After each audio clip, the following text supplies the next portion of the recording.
कहते हैं पूर्णिमा की रात को अगर कोई लड़की सफेद साड़ी में दिखे और धीरे से मुस्कुराए तो समझ लेना वो इंसान नहीं होती। कहानी। एक गांव था, सोनपुर।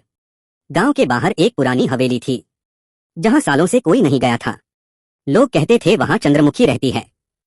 चंद्रमुखी कभी उसी हवेली की मालकिन की बेटी थी, बहुत सुंदर, शांत और समझदार।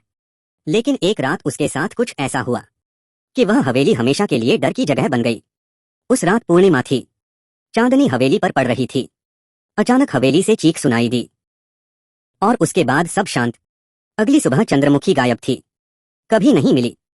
तब से लोग कहते हैं पूर्णिमा की रात उसकी परछाई हवेली में घूमती है। डरावनी रात। एक दिन रवि और उसके दोस्त मजाक मजाक में हवेली देखने चले गए। रात के 12 बजे थे, हवा ठंडी थी, दरवाजे अपने आप चरमराने लगे। तभी किसी ने धीरे से कहा, रवि। सब रुक गए। सामने सफेद साड़ी में एक लड़की खड़ी थी, चेहरे पर हल्की मुस्कान। उसने कहा, क्या तुम मुझे मेरा घर दिला दोगे? रवि डर गया, उसका गला सूख गया। जैसे ही वह पास आई, हवा तेज चलने लगी, लाइट झपकने लगी और तभी सबको दिखा, उसकी परछाई जमीन पर नहीं थी। रहस्य खुला। गांव के बुजुर्ग ने बताया, चंद्रमुखी को उसी हवेली में धोखे से बंद कर दिया गया था। वह उसी रात गायब हो गई। अब उसकी आत्मा अपने घर का इंतजार करती है। जो भी उसे देखता है वो उसकी कहानी कभी नहीं भूल पाता। अंतिम लाइन।